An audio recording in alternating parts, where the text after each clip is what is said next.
Chapitre 4, Manus. Il était enfin temps pour Lucia de commencer à lire les différents classeurs afin de ne pas prendre de retard. Il y en avait 8, un retraçant l'histoire de la Manus, 5 sur les races faisant partie du groupe et 2 autres sur les 2 groupes ennemis. Le tout accompagné d'une note de Léo. J'ai classé les classeurs par ordre de priorité. Pour la fin de l'année scolaire, il est impératif que tu aies terminé de lire celui sur les humains et celui de la Manus. Pour les autres, tu auras 2 ans pour les lire à l'académie, et ceux sur nos ennemis seront à étudier durant ta dernière année. Lucia rangea tous les classeurs dans sa bibliothèque, sauf celui portant sur l'histoire de la Manus. Elle l'ouvrit et parcourut le sommaire, création, tension, échange, et intervention commune. Il lui fallut 2 mois et demi pour le lire, après quoi elle enchaîna avec celui des humains. Les classeurs étaient illustrés de croquis, schémas, dessins, peintures et photographies décrivant certains événements marquants. Le classeur de la Manus lui apprit que le groupe fut créé en 13021 avant Jésus-Christ et évolua au long des années. Le terme utilisé avec celui de Manus était simul. Ces factions collaboraient en partageant des informations et intervenaient parfois ensemble. La simule fut créée grâce à Maloktar, un démon rouge, et l'âge, un ange. Leurs nombreuses rencontres avaient été autorisées par Satan et Dieu. Cet événement était illustré par une peinture d'inspiration Renaissance, représentant une poignée de main dans une clairière. La première mission conjointe eut lieu la même année, sur Terre, pour capturer un ange déchu du nom d'Azaltan, détenteur d'informations sur des artefacts. Une autre peinture illustrait cette scène, montrant Azaltan maîtrisé dans une grotte par 2 anges et 2 démons, dont Maloktar et l'âge. La première mission conjointe eut lieu la même année, sur Terre, pour capturer un ange déchu du nom d'Azaltan, détenteur d'informations sur des artefacts. Une autre peinture illustrait cette scène, montrant Azaltan maîtrisé dans une grotte par 2 anges et 2 démons, dont Maloktar et l'âge. La première intervention de grande envergure quant à elle eut lieu en 12076 avant Jésus-Christ. Elle opposa les forces démoniaques et angéliques à une armée d'anges déchus qui tentaient d'envahir le domaine des démons. Cette bataille était illustrée par une carte militaire détaillant les positions et les mouvements des troupes. Par la suite, elfes, nains et humains rejoignirent progressivement la Manus. Les humains représentaient un cas particulier en raison du nombre de leurs dirigeants. C'est à cette période que Simul devint Manus. Certains membres de ces groupes ont rejoint les anges déchus ou les démons déchus pour diverses raisons leur étant propres. Certains elfes avaient rejoint les anges déchus, ils ne sont actuellement plus que quelques centaines. Pour les nains, ils sont encore moins à être encore avec les démons déchus. Les humains sont les seuls à être dans les 2 groupes malgré l'extrémiste des démons déchus contre eux. Les elfes entrèrent en 6789 avant Jésus-Christ grâce à leurs anciens chefs Tergra et Hera. Cette entrée dans l'Alliance fait suite à leur sauvetage grâce à Raguel, un ange et de ses troupes contre des démons déchus. Ce sauvetage fut décrit par un tableau montrant l'arrivée de Raguel venant du ciel fonçant vers des démons déchus attaquant des elfes. Les nains entrèrent en 3345 avant Jésus-Christ par l'accord des Ming suite à de très nombreuses négociations entre leur ancien chef Thorn, l'ange Magoal, la démone Partaz et l'elfe Fée. Cet accord est démontré via une gravure regroupant toutes ces personnes autour d'une table dans une mine. Ils quittèrent la Manus suite à la guerre du Blizzard en l'an 3333 avant Jésus-Christ suite à la mort de plus de 30% de leur peuple. Le seul descriptif visuel de ce changement est la gravure précédente brisée. Ils revinrent dans la Manus suite à la guerre du dernier mur en 1642 après Jésus-Christ grâce à l'intervention du démon Lukna qui sauva le prince Jim et ses soldats d'une mort certaine face aux gobelins. Ces derniers sont les principaux alliés des démons déchus. Cette intervention est accompagnée d'une gravure montrant visiblement Lukna fonçant avec des nains sur des gobelins chargeant le prince Jim et ses troupes. Entre 3333 avant Jésus-Christ et 1642 après Jésus-Christ, les relations des nains et la Manus étaient quand même bonnes avec du commerce, du partage d'informations en échange de contrepartie. Néanmoins, les nains ne pouvaient pas rejoindre la Manus sans un accord officiel. Par contre, cela n'empêchait pas certains de rejoindre officieusement la Manus et des écoles de la Manus. Si cela se savait, ils étaient bannis à jamais de la cité-mère. Cette punition fut levée avec le retour du peuple nain dans la Manus. Pour les humains, le premier peuple entier à les rejoindre fut les Grecs en 1254 avant Jésus-Christ, puis d'autres se joignirent et certains quittèrent la Manus pour différentes raisons comme la succession au pouvoir ou encore des trahisons.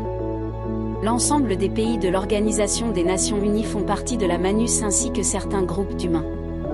Toutes ces adhésions sont décrites par différentes peintures. L'ensemble de ces parties interviennent dans des conflits de plus ou moins grande envergure, que ce soit en y participant physiquement ou en partageant des informations. L'histoire de la Manus fut marquée par de nombreuses tensions entre les races, menaçant parfois la dissolution du groupe, mais le renforçant à chaque crise. Lucia prenait des notes tout en listant des questions à poser à Léo ou à d'autres. Un passage indiquait que les factions de la Manus ne pouvaient intervenir dans des conflits internes à une même race, sauf si les anges déchus ou les démons déchus en étaient responsables. Les principales tensions eurent lieu après la guerre du blizzard, avec le retrait des nains et la perte de nombreuses troupes dont 99% des démons blancs. Ils s'étaient sacrifiés pour permettre le retrait des troupes. Cette guerre est montrée dans les classeurs via des vitraux avec des démons blancs gelés. Actuellement, une tension mineure persistait, notamment sur la question d'une intégration complète des humains à la Manus et de l'éventuelle révélation de leur existence au grand public. Un jour, Lucia décida de prendre une pause et se rendit au bar de Vladimir et de Marie. Pour y aller, il fallut qu'elle prenne un bus se rendant à Neuchâtel-Ardelot. Sur le chemin, elle réfléchissait aux questions à poser en regardant ses notes. Elle descendit à l'arrêt de bus le plus proche. Au bout de 5 minutes de marche, elle vit le bar, plus précisément une brasserie. Le bâtiment d'un rouge pétant se nommait l'Ardelle. Néanmoins, il était fermé jusqu'à 11 heures. Il fallait que Lucia patiente un peu moins d'1 heure. Mais une personne à l'intérieur lui fit signe de venir, c'était Marie. Lucia entra dans la brasserie. « Salut Lucia, ça va ? Tu viens nous rendre visite ?» dit-elle tout en déplaçant des chaises. « Bonjour, oui. Mais je vais revenir plus tard, là je vous gêne. » « Mais non, ça va, j'ai bientôt fini. Vladimir n'est pas là, il est parti déposer un rapport et nous chercher des stocks. Assieds-toi en attendant, tu veux un café ? » « Non merci, je n'en bois pas, » répondit Lucia en s'asseyant au niveau du bar. Elle regarda la brasserie. Celle-ci était composée de 2 étages et d'une cave pour les stocks. Au-dessus, se trouvaient encore 3 étages. Sans doute des habitations, pensa Lucia. Le rez-de-chaussée était composé d'un bar avec des tabourets, banquettes ainsi que des tables.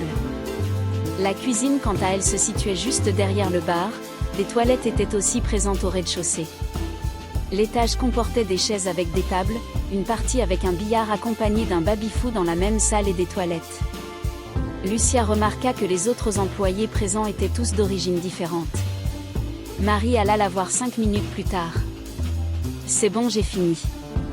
Alors tu es venue pour nous poser des questions ? En partie car je souhaite aussi vous remercier de m'avoir sauvée. C'est normal, surtout vu ton importance. Léo t'a tout expliqué, j'imagine ? Oui, avec Ara, et il m'a aussi donné des classeurs avec des informations plus précises que j'ai commencé à lire. Tu as de la chance, Vladimir lui n'a rien eu. » Marie venait de lancer Lucia sur une question. Vladimir est-il un être humain ? De base, non. Mais on va dire que maintenant c'est un démon, moi je suis une ange par contre. Vous êtes une ange, dit Lucia tout en écarquillant les yeux. Oui, là je n'ai pas l'apparence ni l'apparat mais j'en suis bien une. Lucia approfondit sa pensée. Non, ce n'est pas là le problème, c'est juste que j'ai toujours du mal à penser que les démons et les anges sont en paix. Attention, on ne l'a pas toujours été. C'est juste qu'après de nombreux événements et de morts inutiles, à la fin tu en as assez de te battre pour tout et n'importe quoi. Surtout quand il y a bien plus important à faire. D'accord, je me disais bien qu'il y avait sûrement eu déjà des problèmes entre ces 2 groupes. Léo a dû te le faire plus ou moins comprendre, mais les anges, démons, nains, elfes et humains dégagent des sensations différentes.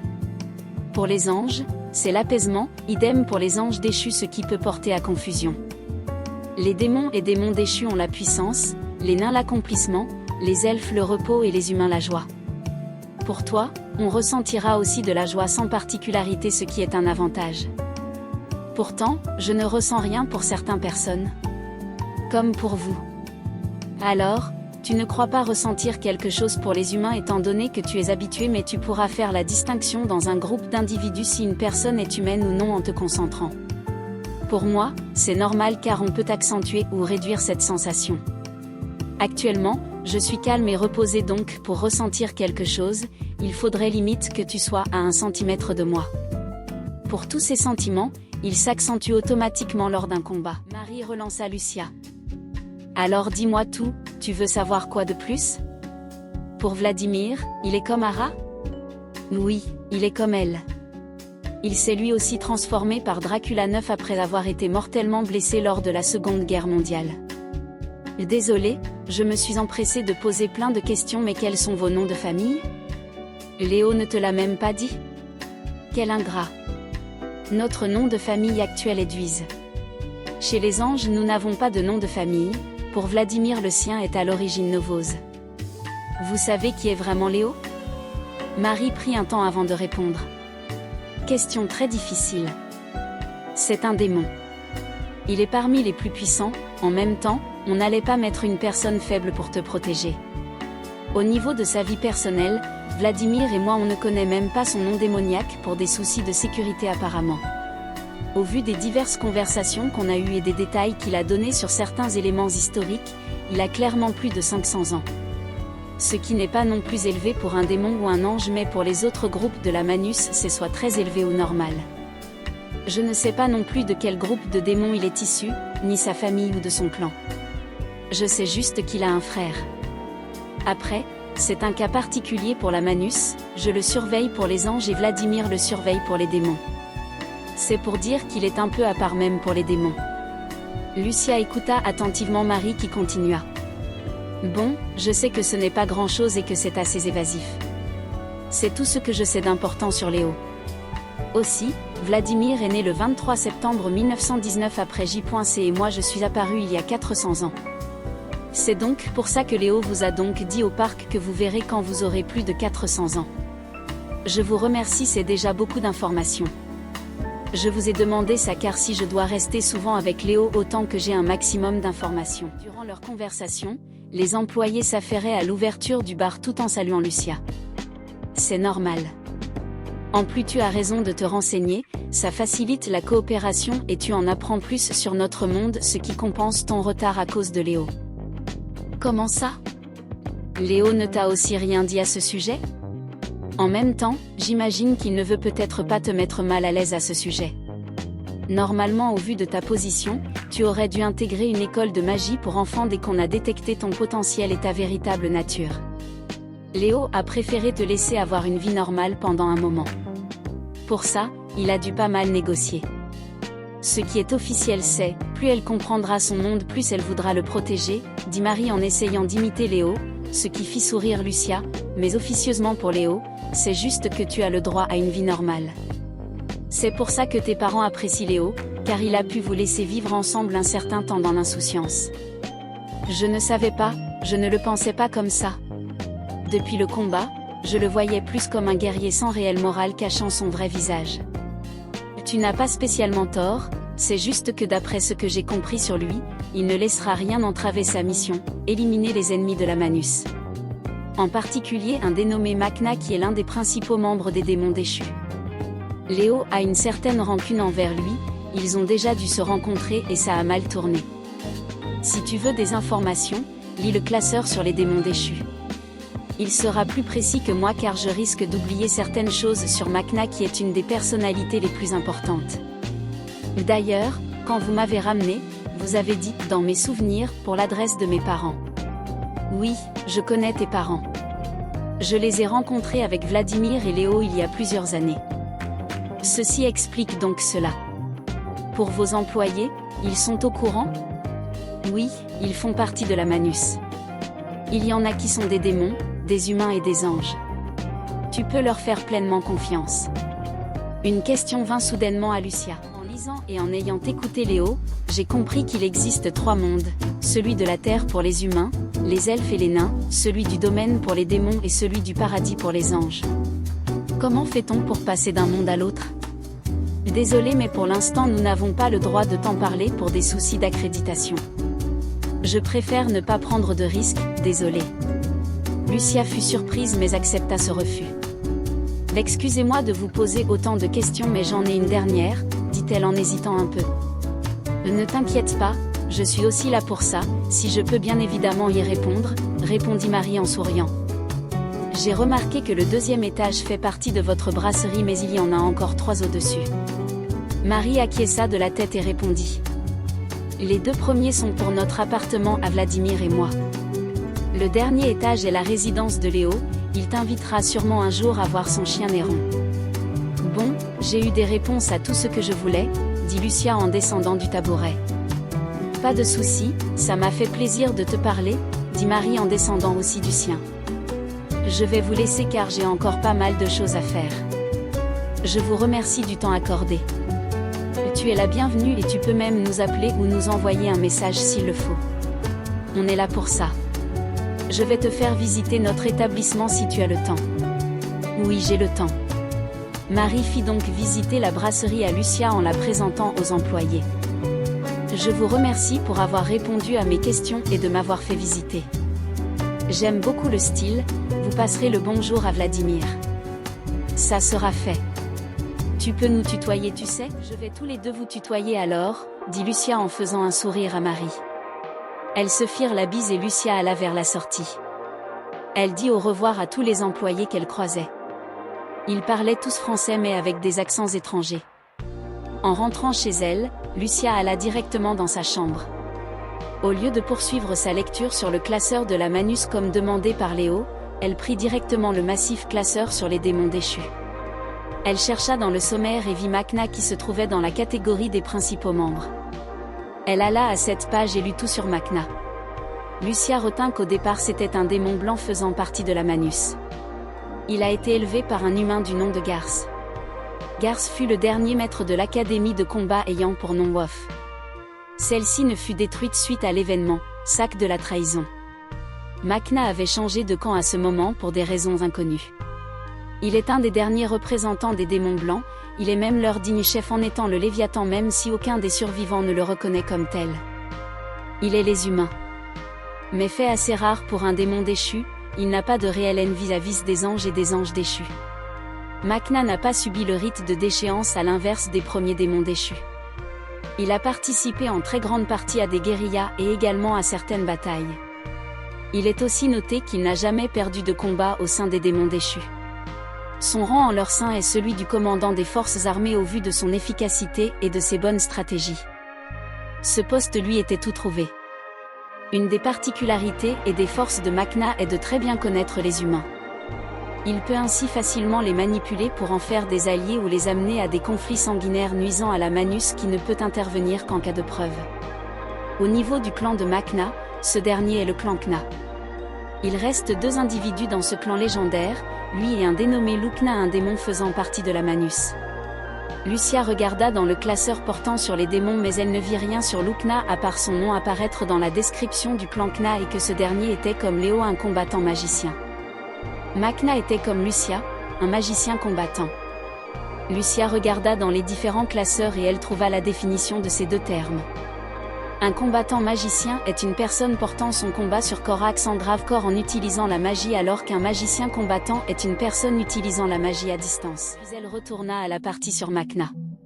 Le clan Kna était celui de la dernière chef des démons blancs. Actuellement, les démons blancs n'ont pas de chef accepté au vu de la position de Macna.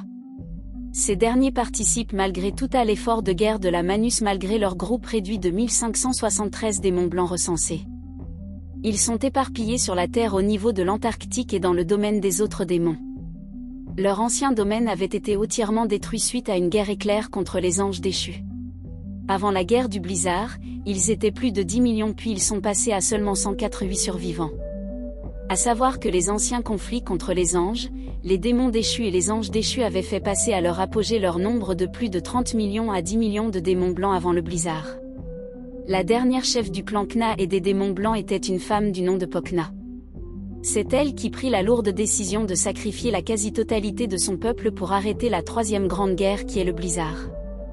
Les démons blancs survivants étaient ceux inaptes au combat et qui avaient eu l'autorisation de fuir. Pour les autres membres, ils étaient absents lors du conflit à cause de leurs impératifs. Lukna et Macna sont nés juste avant cet événement. Ils ont donc actuellement dans les 20 000 ans conclut Lucia. Ce qui l'a surpris par le fait qu'ils furent adoptés par un humain bien après. Elle en profita pour regarder la signification du Léviathan. Elle apprit en lisant que cela est une sorte de bénédiction qui n'est pas vraiment explicable. Celle-ci est accordée aléatoirement à un membre suite au décès du dernier Léviathan. Cette bénédiction a pour nom Arbitrium. Il en va de même pour les démons rouges, celui ou celle qui reçoit cette bénédiction a le titre de Satan.